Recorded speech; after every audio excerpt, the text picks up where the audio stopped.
that open communication with all of these parties in the transaction are going to help. You know, they're going to help consumers, they're going to help realtors, they're going to help in communication. So, you know, this article was actually written by the person at Mortgage Builder who's created all the compliance screens for us. So this is an interesting article. I emailed it out if you'd like to read it, but I wanted to let everybody see that as a start. Then the second note I had before I get started is that Jen let me know that only about 70% of you have gotten with Travis and set up the calendar icon on your screen. So if you have not done that, he is available to do that at any time. Please just send him an IM and he'll get with you and set it up. It only takes a couple minutes. It's really quick, and you really have to have it before October 3rd. And you'll see it in the procedures here that we're going to go over today. So let me start here with a question and answer, a change from my last meeting. And I don't anticipate that everything I've gone over with you is going to be 100% accurate. As things evolve, we're ending up changing some small procedures here and there. Here's one of them already. So one of the things we discussed last week was, can we enter in credits on the 1003 details transaction to accurately reflect the following credits that don't appear on the loan estimate? So we talked about tax prorations, we talked about aggregate adjustments, and we talked about a seller credit for owner's title insurance. The change I'm making is that we are not going to use the tax proration screens in Mortgage Builder. We can't get them to work accurately to reflect what a title company gives us as the actual tax proration in just about any case. So we are going to continue to do it the way you're doing it now, which the loan officer just goes into the details of transaction and enters in any tax proration credit as necessary. This typically occurs in all states except Pennsylvania and North Carolina, and we weren't sure about Michigan, yeah. So in those states, there is no tax proration credit. It's actually the opposite, that the borrower pays some of the taxes that have already been paid. So tax prorations can now go on the details transaction. That will make a few of you very happy. They're good. Had his say in that. Shane Marzullo was very emphatic that he needed to keep doing it his way. So thank you for the feedback, though. That really helped Jen and I make a decision in order to do the best thing for the customer, which is to get an accurate details of transaction and cash to close. So aggregate adjustments, no change there. I've already told you last week that we are never going to enter in any credit. If we did, they would double calculate, and we don't want to do that. And then the seller credit for owner's title, I said yes already that you could put that credit into the details of transaction. So really the credits that you're putting on your details of transaction are very similar to what you're doing today. And those will flow through to the cash to closing on the loan estimate. So I want to be very clear about that.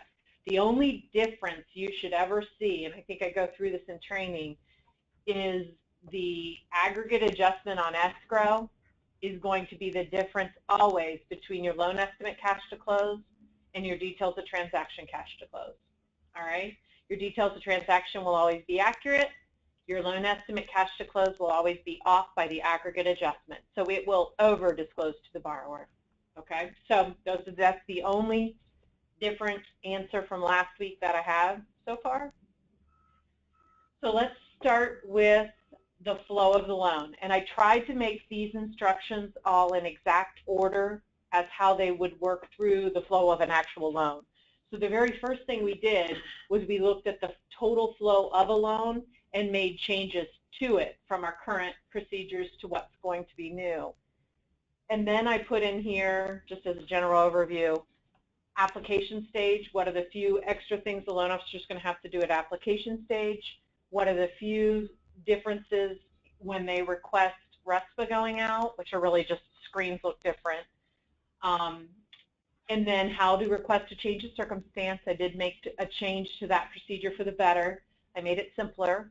And then how to request a closing disclosure, how to request the closing docs go to the title company. So today we're going to cover all the way up through the closing section. So we'll do all the way through change of circumstance, and then next week we'll go over the new closing disclosure procedure and how to request a closing. Figuring those two things aren't going to actually be occurring until close to the end of October, we have more time there. However, I do already have the training ready for you, so we will go over that next week. So it'll flow through this week, and next week will be total instructions on how to do these steps. So flow of the loan. I'm not going to actually bore you and read the whole flow of the loan. I know you're all thrilled to hear that. However, what I am going to point out is just a general flow, and then I'm going to stop at the bolded items because that's what's changed, okay? So loan officer takes an app, pulls credit, runs NILEX, does pricing, calls the borrower, goes over programs, nothing new. You're going to go in and update the option that the borrower chooses and complete the loan estimate and prepaid. So obviously the only difference there is you're not doing the GFE fields, you're doing the loan estimate instead. Loan officer can still print a cash to close worksheet, and I want to point this out because we've had some questions on this. You can still use that cash to close worksheet that's in Mortgage Builder. Nothing has changed there. That accurately reflects based on the details of transaction, not the cash to closing on the loan estimate. Then two more changes right away. The loan officer is going to pull the calendar for the loan by entering in the closing date and application date and email the calendar to the customer. And then the loan officer is going to email the calendar and the realtor fee sheet to both realtors on the transaction if it's a purchase with realtors.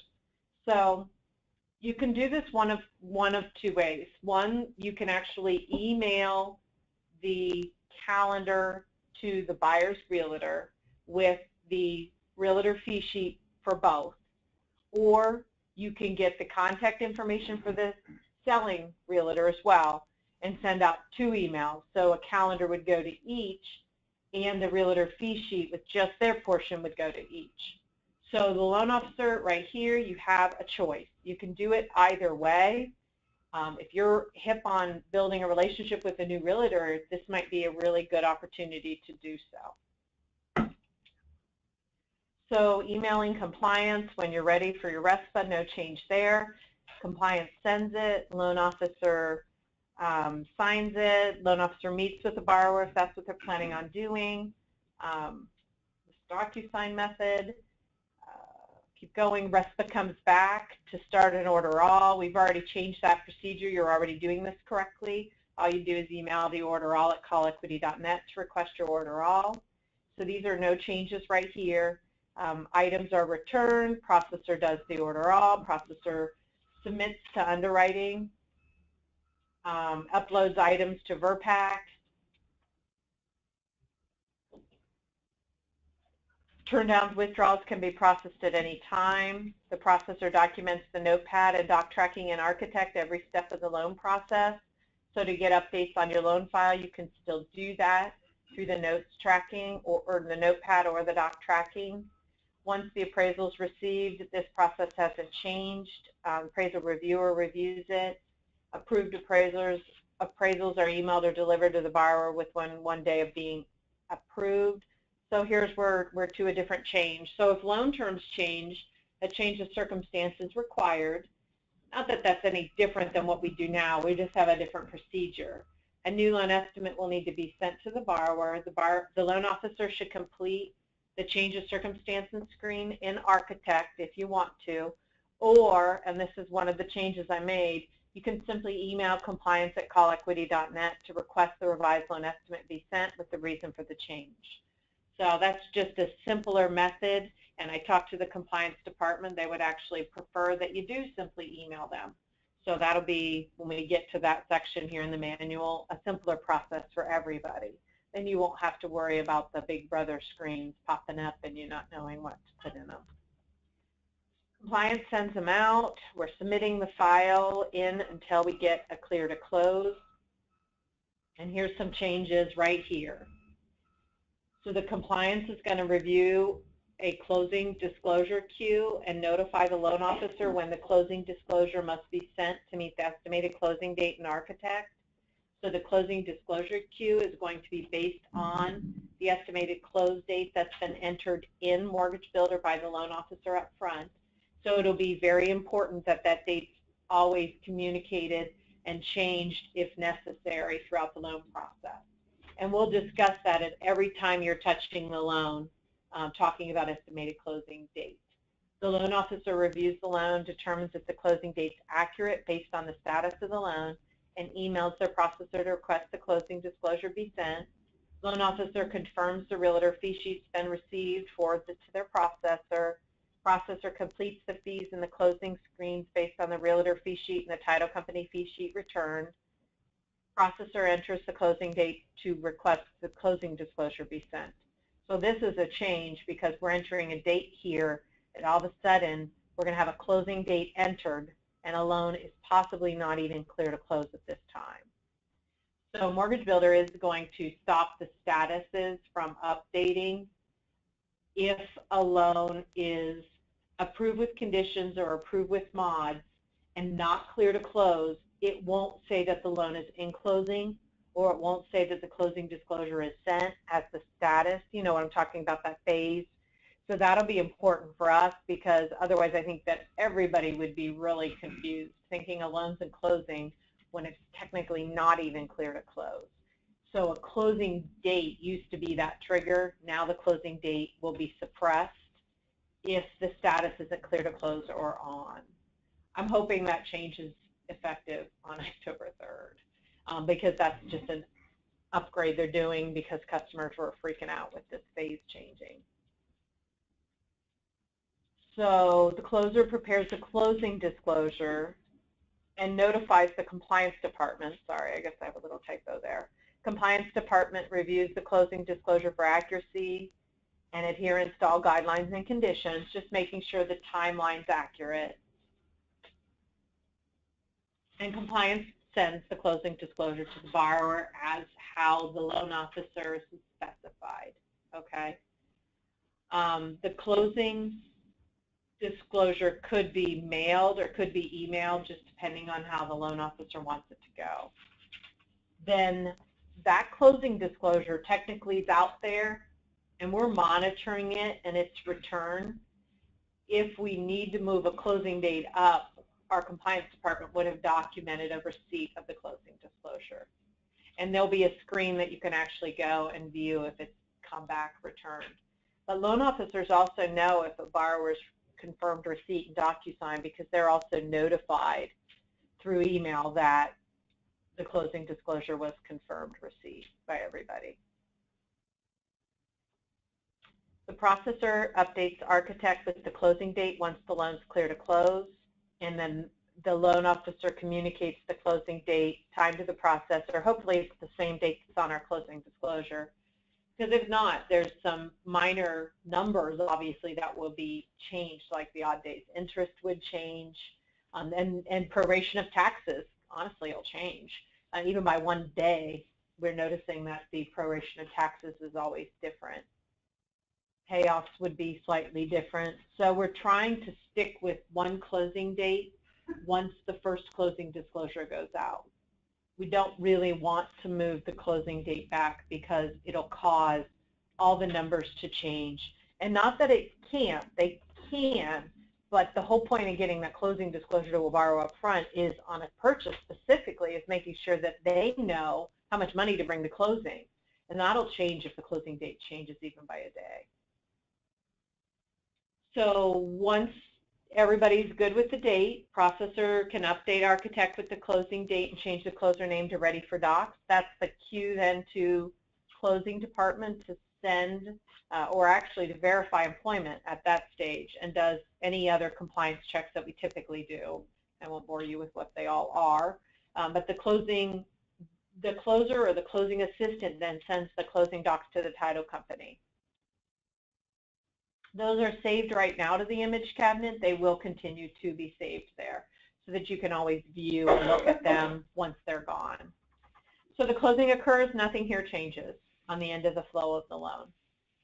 So you can see the big changes, right? There's just a couple big changes smack in the middle of the process.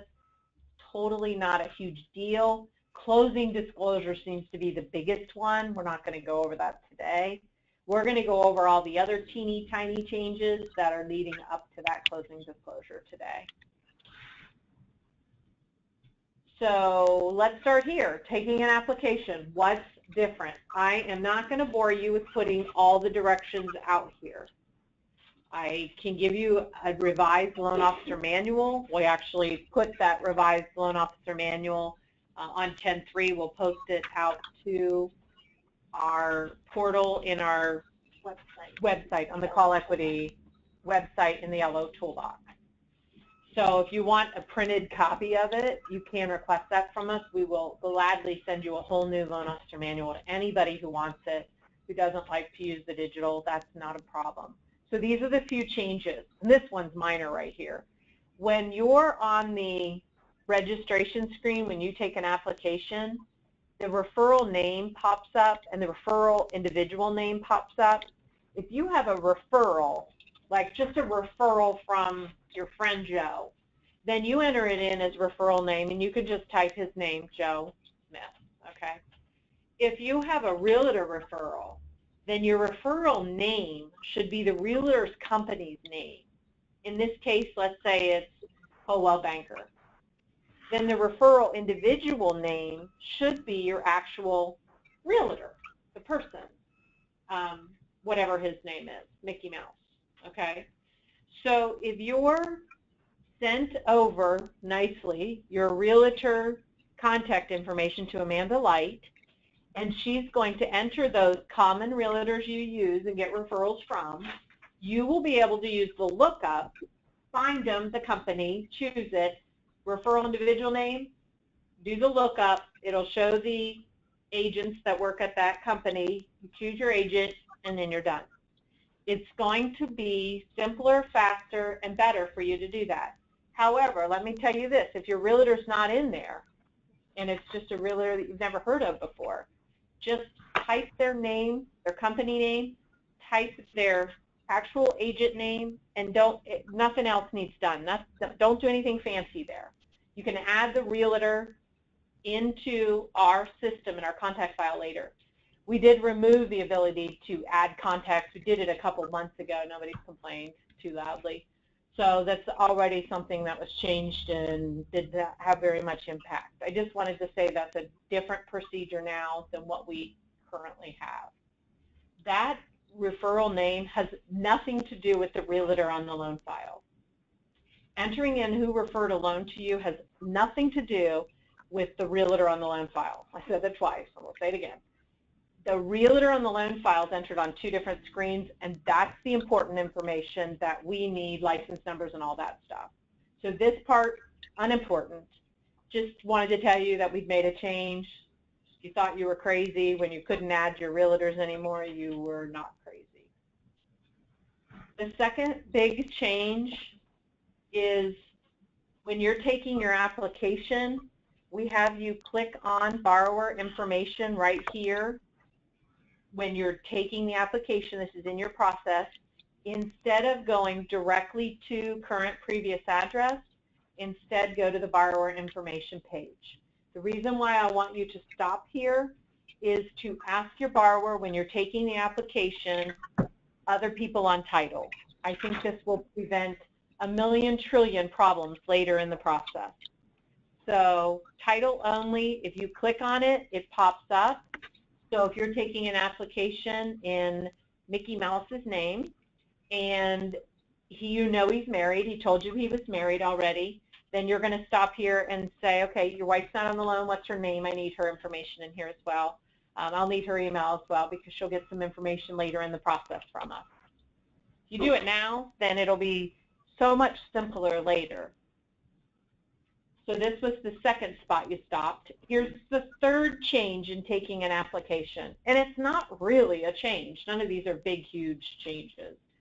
This realtor information, we already have you stopping here and entering, but now you probably want to use your lookup. Actually, you need to use your lookup. So if you have set up the realtors, then all you need to do in the selling realtor spot or the listing realtor, whatever side you're working on, is use the lookup, choose the realtor company, then go tab down to the agent. On the agent, use your lookup. It'll show all the agents for that particular company. Choose it, and you're done. If you've already sent us your realtor information, we haven't updated them all yet. I've updated a few, like Derek Goods, BHH, whatever the company that is. They're set up, and you can use that already. If you want to add a new realtor, we're going to give directions to do so. Well, not now. Send it to Amanda Light for now. But the normal procedure then will be to send it to compliance@callequity.net. And once you do that, they'll add the realtor so that they're permanently in there with their license number that will print out accurately on the closing disclosure. So it's important for us to enter realtors in accurately so that they print out correctly on the closing disclosure. And Amanda Light will be in the compliance department for a couple of months. So even if you do accidentally send an email there, she'll see that you're adding a title company for right now while Sam's on maternity leave. Well, she hasn't left yet. Nobody panic. She hasn't had the baby yet. She's still here. So those are the 3 changes at application. Not too big of a deal. All right? So just 3 small changes. Sending RESPA, these are just new screens. Most of what you're going to do here is exactly what you do today. So I think everybody's going to be pretty excited about this. Now I did put the whole RESPA section in here, so let me bore you with it all. Upload the purchase contract to the image cabinet. That's what you're supposed to do when you send RESPA. Some of you email it to compliance when you email them asking for the RESPA. That's still acceptable as well. And then you edit in Architect to ensure the program and the fees are correct. This is the same thing you do now. Go to the loan program, use the lookup, choose the drop down. On the registration screen, once you enter an application date of 10/3/15 or after, that will prompt all the new screens to appear. So if you forget, I know loan officers do this sometimes, they forget to enter an application date. If you don't enter an application date and you hit the ... and go into the closing cost screen, you're going to get the old good faith estimate screens and you're going to be panicked and you're going to call up here. Try not to do that. Go back and just check the application date. That's the one trigger that will give you the new loan estimate screen. Okay? And on pre-quals, I am not sure when the closing cost screen will default to loan estimate. Because I know on pre-quals, loan officers will go in and make edits to that. I don't know that. I'll have to find that out. So you can jot that down. I'll make a note. Because I'm hoping they update that right on 10.3. So pre-quals taken after 10.3 then would flip over to the new loan estimate pages. So if you put an application date in a 10.3 or after, and then you take the application date out, does it still have the loan estimate screen, or revert back to? I don't know. Amanda's asking if you enter in the 10.3 application date, then take it out, will it keep to the loan estimate screens rather than the good faith? That'll be a second part of the question I send up to Mortgage Builder and ask, or I might be able to test it. So all you're going to do is edit in Architect these few things. You're going to go to your loan detail screen, which is what you do now. Make sure your loan amounts, everything's right. Then you're going to click on the ... next to the closing costs on the origination summary screen. This is what you do today. And it's going to bring you to a different screen. It'll automatically bring you to a whole new screen. It's wonderful. You choose your correct fees ID using the lookup, and that'll be specific to the loan type, state, and title company. We organize them slightly different. You should still see your title company name. The only difference is we put the state in the first section instead of the branch name. So they are just now all closing cost ID by state. So if you have a housing loan, please choose one of those options or whatever the housing option is if there's more of them, because those OHP, those have different closing costs than our regular templates. Our origination fees are all different. So I would rather you choose that and then edit the title company as necessary than do it the opposite way. Okay, so here's what the screen looks like.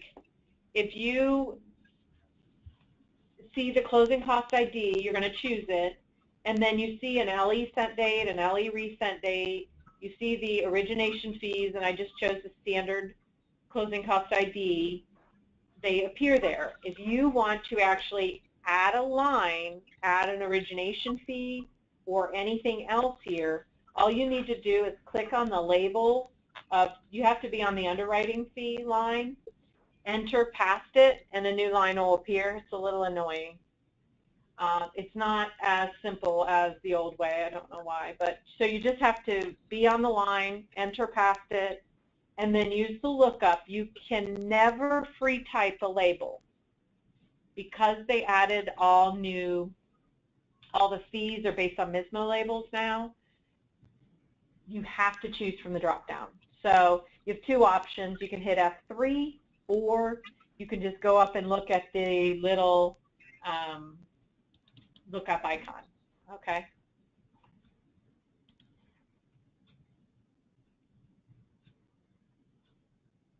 Now what you'll want to do on this page, this loan estimate closing cost page, is at the bottom of the page is a lump sum lender credit. If you have a lender credit on the loan, just enter it right here. I had told you last week that you were going to have to go to a different page, but Mortgage Builder did an upgrade and added it into the closing cost page for us. So it's even better and easier and faster. So right on your loan estimate closing costs on the bottom left is where your lump sum lender credits will appear and your lump sum seller credits. So if you have a seller concession, seller paid closing costs of $3,000, you'd enter them here, okay? You don't need to hit the lender credit detail or the seller credit detail. The details don't go anywhere at this time, so we're not using them for any reason. So I did show you here the picture of the lump sum lender credits that they can't exceed the closing cost. I wanted that right in the manual so that you couldn't mess that up later. It just can't exceed the closing cost on the origination summary screen. And on VA loans, we just made a note that it's a max 1% origination fee. You won't see the processing and underwriting fees broken out. You're just going to see that 1% origination fee for VA loans. So if you need any additional credits, I added here just in your directions how to add a variable escrow credit if necessary, which is what we went over last week, so I won't bore you with that again. Then you're going to click on the Services tab because you still have the 3 tabs. Let me see if there's a picture that, yeah. So right here up at the top, I've got Origination Fees tab, a Services tab, and a Taxes Other tab, just like you have now, but they're named different things. If you hit the forward arrow, you're going to end up over on the Escrow Prepaid screen, so you don't want to be there. So click your Services tab, and that'll bring you to where your appraisal fee is. If your borrower has paid the appraisal fee, or they haven't yet because the loan estimate hasn't gone out, but if you know they're going to pay it up front, you can, if you want to. You certainly don't have to do this step. You can move the appraisal fee that's noted in here over to the BORR-PBC column, which is borrower paid before closing column, and it just shows that they've already paid it, and it won't count into your cash to closing. You don't have to make this change at this time. I probably recommend that you don't, and just let it stay, but I don't want to remove that option because it's an option you have now. Add any fee you need to in Section B by clicking on the last line on the last column, and then enter. So use the lookup to choose the fees. Only those fees can be chosen. Like you might add a condo questionnaire fee or subordination fee.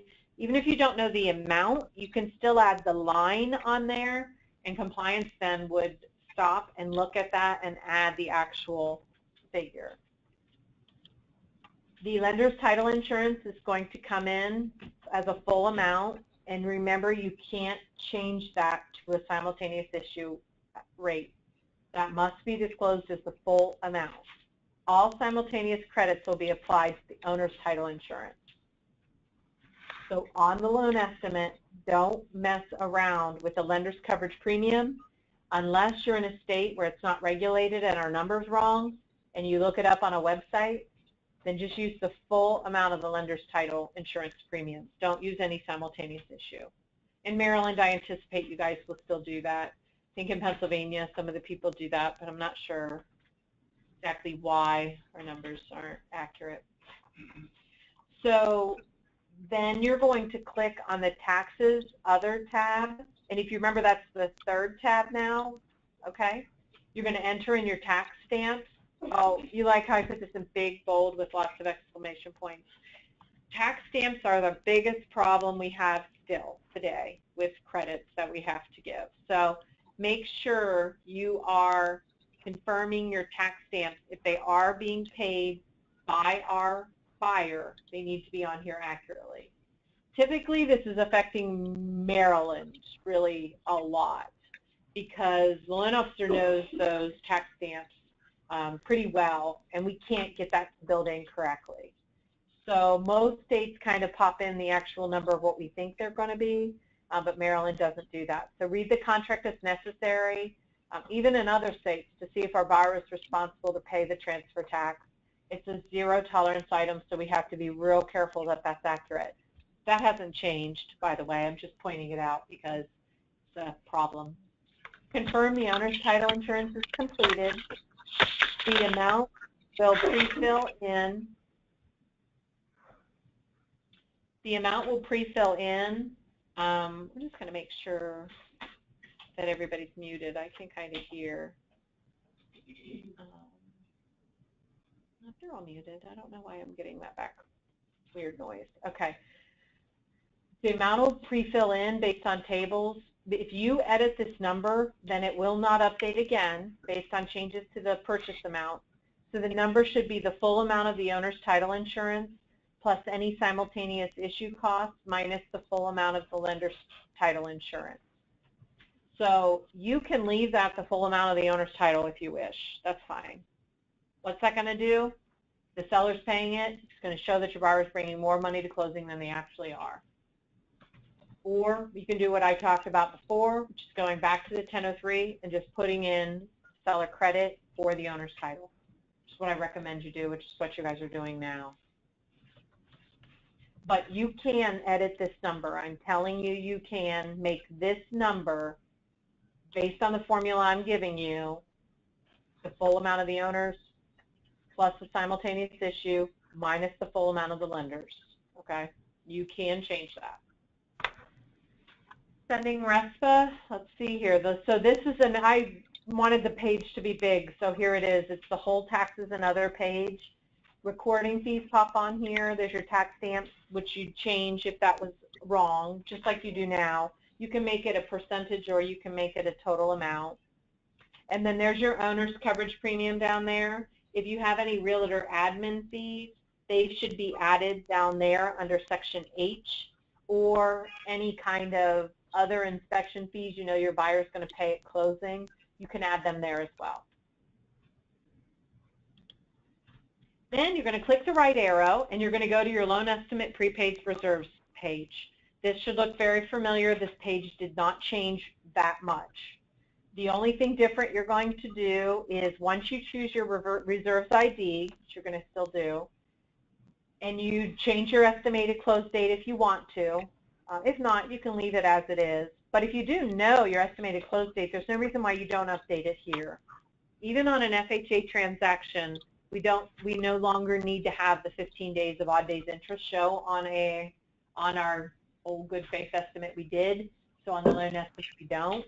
So you could actually change the estimated close date to be accurate. And then enter in the estimated hazard insurance premium amount in the premium amount column, and enter in 12 as the number of months on a purchase, and then paid by borrower B.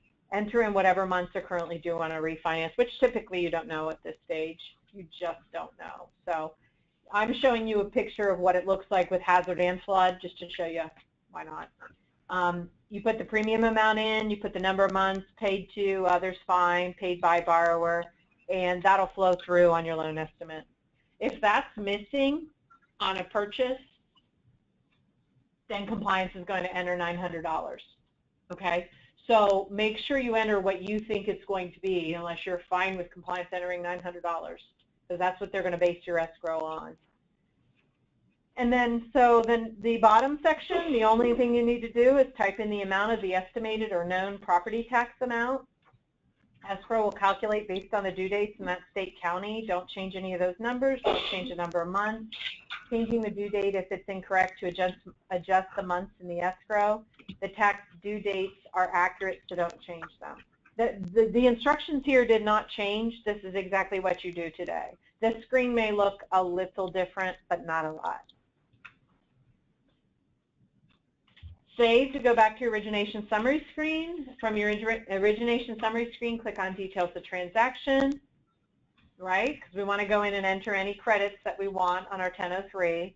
Click on the other credits subscreen, enter in your credits in the categories, and I'm just telling you what they would typically be. You got your variable escrow credit. That would be used for lender credit in excess of closing costs. Your seller credit for owner's title, used whenever the seller's paying for the owner's title insurance for the purchase contract. And you got your proration of taxes. Never enter any of those numbers directly on the details of transaction, because that figure doesn't pull through to the loan estimate. So even if you just have one other credit, go to the other credit subscreen. Say back to your origination summary screen, choose loan status at the bottom right corner, and then enter in your estimated close date and your funds doc date. Your funds doc date is your purchase contract expiration date. It could be different than your closing date, right? Sometimes you know ahead of time that everybody's shooting for a closing date of blank, but they wrote the contract for a longer period of time because they don't want to do extensions later. So that's still an allowable practice. So your funds doc date may be 60 days, but everybody's like, we're shooting for a 30-day close here. That's fine. Calendar runs off of estimated close date, so it's totally important that that's an accurate number. Good morning. Step 3, email compliance@callequity.net to send the RESPA. Put in the subject line the name of the customer, loan number, and let them know RESPA is to be sent. Generate your calendar. Email the calendar and the realtor fee sheet to the realtor. That should say to the customer too. Your step 4 should say generate your calendar and send it to the customer. And step 5 should say email the calendar and the realtor fee sheet to the realtor. So I'll update that. That's all with sending RESPA. I am going to stop here in case you guys have questions, so that you can ask them on that particular process. I see I've got some stuff here, so let me take a look. And I don't understand why people aren't all muted.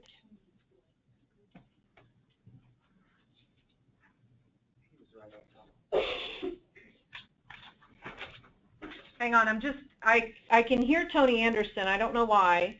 I'm just going to make sure you're muted. Every once in a while I hear your crumpling papers coming through. He's muted, so I don't know.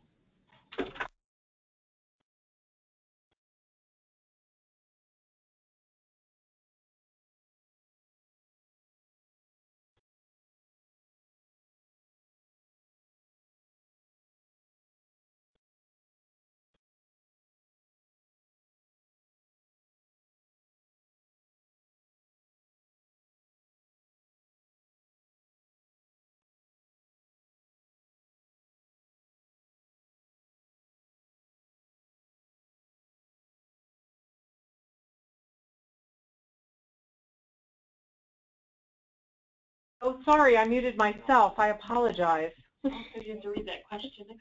Let me go ahead again. Will the lookup operate the same as it does now? You have to scroll down and try to find the contact, or will you be able to start typing a name and it finds it? If you start typing a name in that field first, It should. Okay. Shane, Shane, what you need to do is you need to type, let's say you want to look up BHH.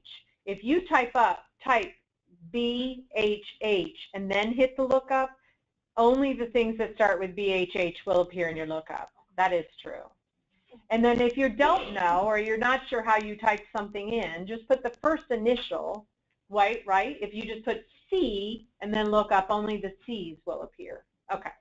So there you go. That might be a faster way, Shane, for you to do a lookup. Let me know if that works. Next question, not a question, but tax stamps only on a new construction in North Carolina with some builders. Otherwise, sellers always pay. Okay. And if a seller pays the tax stamps, they do not need to be noted on your loan estimate, but be very, very, very sure of that beforehand. And if you don't know, err on the side of caution and put them on there. That's okay, though. If a seller pays them, they do not need to be on your loan estimate. Sorry. You said the seller-lender credit cannot exceed closing costs. How do we show it if the credit is to cover closing costs and pre-K? Okay. So, Penny, you're asking a question. I covered it really well last week in the training. I don't know if you missed that, but I showed how to do a zero closing cost loan, okay? And what you would do in those cases is you'd enter in your lender credit as your full closing cost. Then you'd enter in any additional prepaids or escrow credit in your 1003 details of transaction called a variable escrow credit, okay? The wording is absolutely key, so go back to the instructions we sent out and make sure that's accurate. Actually, they're part of these directions, so you should not have any problem with that. And thank you, Sid, for telling me you couldn't hear me because I did not realize I muted myself. Okay, if you guys have any other questions, just type them in and or raise your hands. I don't see any raised hands. That means nobody wants to really talk. That's okay. But go ahead and type them in. I'm going to go on to the next section right now. So change circumstance. You guys are going to just love, love, love, love, love the change I made here. Loan estimate must be redisclosed when any change occurs in fees or the loan program of the loan. So here's a list of reasons why a redisclosure would occur and what the loan officer has to do in order to get the loan estimate out to the borrower. I'm not going to read these to you, but if you have a rate lock after the original loan estimate sent, just like today, we run off of reporting in our compliance department. So you do not actually have to email compliance and tell them to send a revised or a new loan estimate. All right, they're going to know. However, if you wanted to go that day, then I think you do need to email them. So if you want it done that day rather than the following day, then you do need to email them. So if that's going to affect the timing of your closing disclosure, that would be one time when you'd want to do that. So fees change for a valid change of circumstance reason. So I'm going to give some examples here. They're the same examples I gave in the change of circumstance training.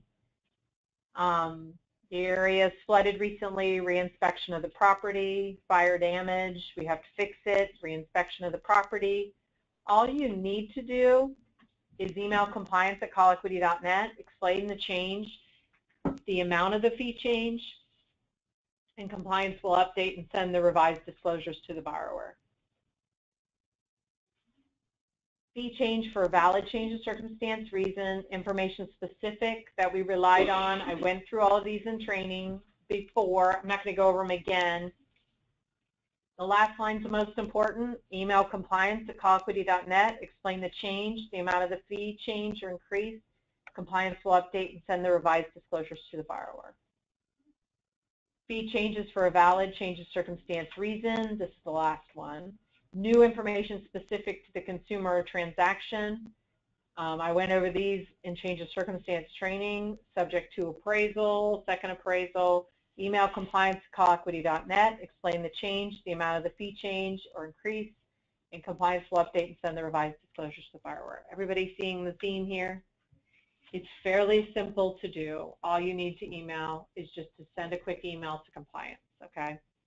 The other way I showed you is in your manual because I'm afraid somebody's going to make the change and get stuck in the Big Brother screen and not know what to do. So I'm going to go over it as well here in a second.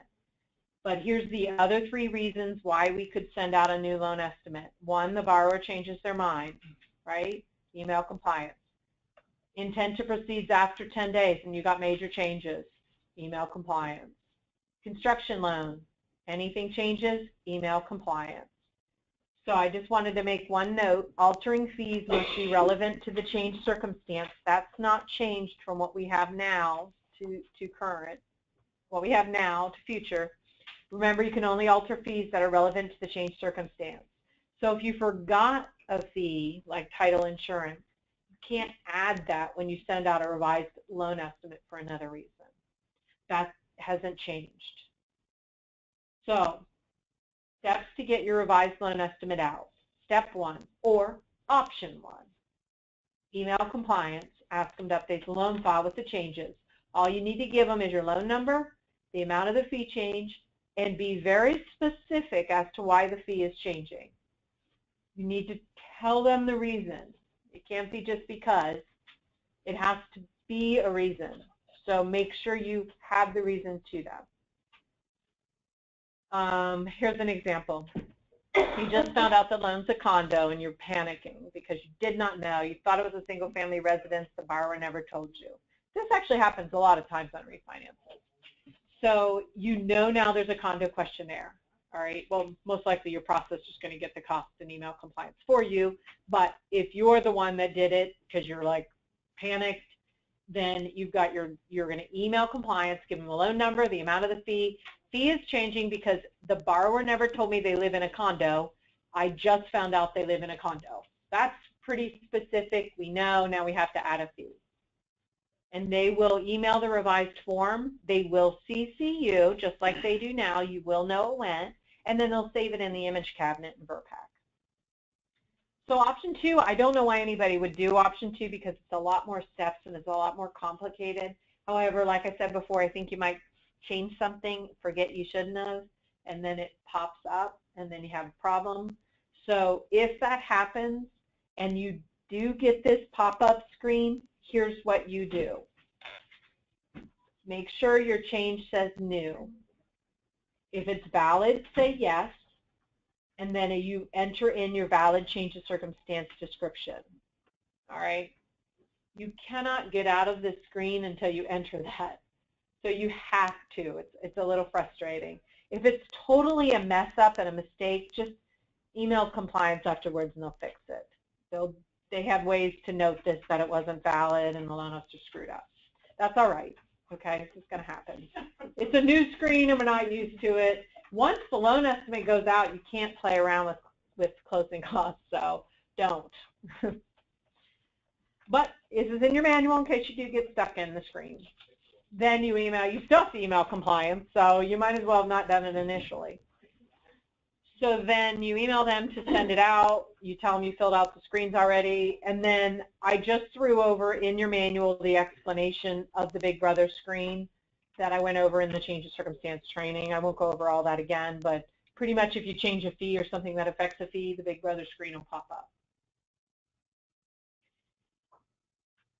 So we created a cheat sheet. Well, I wrote what I wanted on the cheat sheet and sent it to Mallory, and she made it pretty. This is going to be the loan officer's cheat sheet, and it is going to go out to you. And you can see here, it's giving you the changes at each stage. I promised you I'd do this. It's going to make your life easier because most of you just work off of the same routine every single time, and you have it all memorized. So unless you're new with the company, you're pretty much doing all this stuff from memory. So I wanted to pop out there just with a few small changes were. Application changes, 3. Referral type, which isn't that big of a deal. Title, information, ask at application time, that will be very important. Realtor information.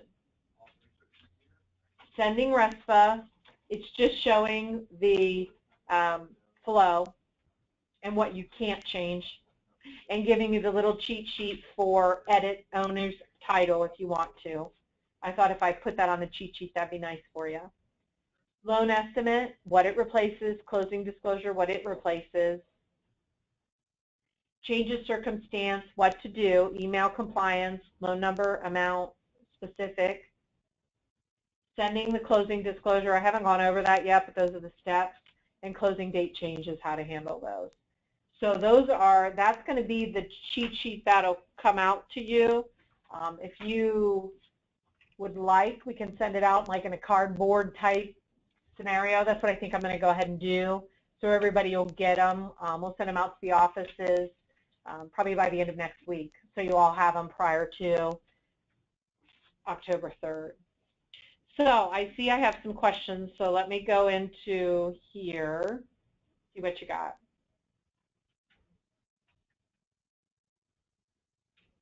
This is hard to read. Will you send another copy? What's hard to read, Joanne? Let me unmute you.